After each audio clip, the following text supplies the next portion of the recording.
Assalamualaikum warahmatullahi wabarakatuh. Perkenalkan, saya RM Helmi Sujana, SSI SPD, Guru Kimia SMAN 1 Pronojiwo. Materi elektrokimia merupakan materi yang dianggap sulit oleh sebagian besar siswa. Mengapa hal ini terjadi? Karena materi elektrokimia itu bersifat abstrak dan banyak hitungannya. Cakupan materi elektrokimia itu ada 4 submateri. Yang pertama yaitu larutan elektrolit dan non-elektrolit.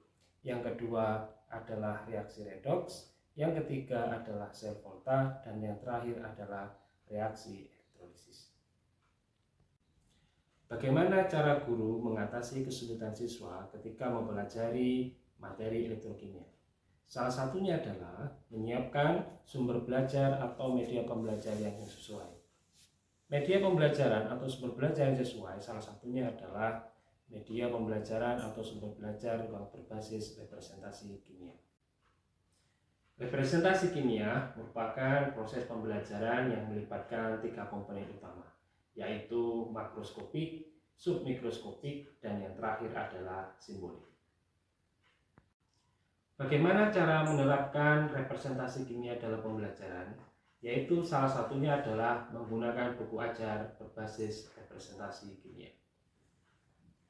Berikut ini adalah contoh buku ajar elektrokimia yang berbasis representasi kimia.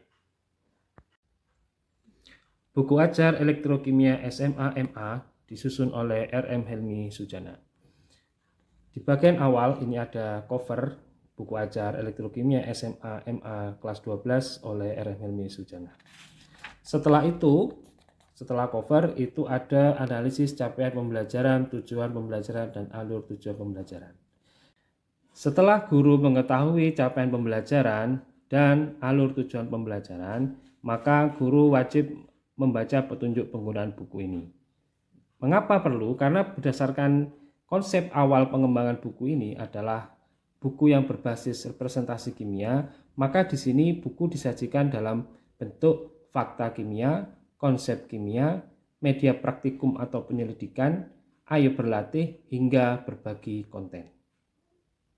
Berikut ini adalah submateri dari materi elektrokimia, yaitu larutan elektrolit dan non-elektrolit. Pada bagian awal, siswa disajikan tentang fakta kimia. Fakta kimia ini merupakan bagian dari representasi kimia makroskopik. Pada bagian ini, siswa diminta untuk membaca artikel banjir Jakarta dan pemadaman listrik. Dari membaca tadi itu, kemudian siswa diajak untuk menganalisis bacaan, kemudian menjawab pertanyaan yang ada di dalam buku ajar ini. Tahap berikutnya adalah mempelajari konsep kimia, larutan elektrolit dan non-elektrolit. Jadi di sini siswa mempelajari sifat larutan elektrolit dan non-elektrolit berdasarkan simbol dan submikroskopiknya.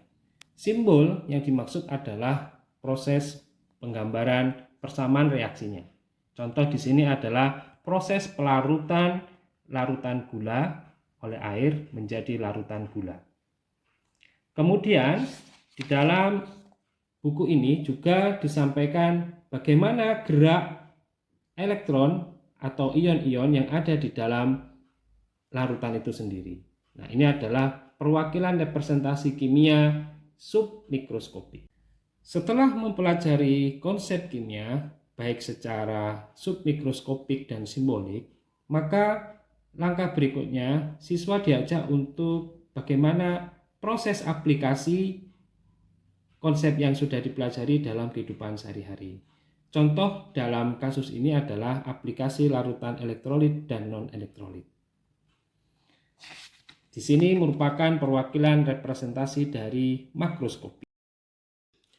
Untuk mempertajam konsep-konsep yang sudah dipelajari siswa, maka bagian selanjutnya yaitu adalah contoh soal dan pembahasannya. Di dalam contoh soal dan pembahasan ini, siswa sudah diberikan contoh-contoh soal berikut dengan bagaimana cara menganalisis soal yang ada di dalam buku ini. Aspek makroskopik berikutnya yaitu praktikum kimia yang berkaitan dengan konsep larutan elektrolit dan non-elektrolit. Jadi setelah siswa mempelajari fakta, kemudian konsep, kemudian soal-soal, maka di tahap terakhir ini siswa adalah mempelajari larutan elektrolit dan non-elektrolit menggunakan metode praktikum. Setelah siswa mempelajari semuanya, maka tahap terakhir adalah berlatih. Di dalam tahap ini, guru melakukan asesmen formatif. Di dalam soal ini ada soal pilihan ganda dan soal esai. Di sini siswa melaksanakan kegiatan asesmen dengan tujuan untuk mengukur kemampuan atau tingkat pemahaman konsep larutan elektrolit dan non-elektrolit. Pada bagian akhir, setiap submateri itu ada bagian berbagi konten.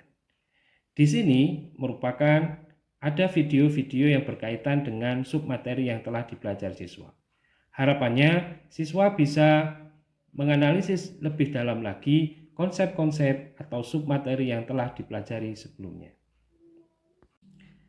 Setelah melakukan serangkaian proses pembelajaran menggunakan buku ajar ini, maka langkah terakhir guru melakukan asesmen sumatif.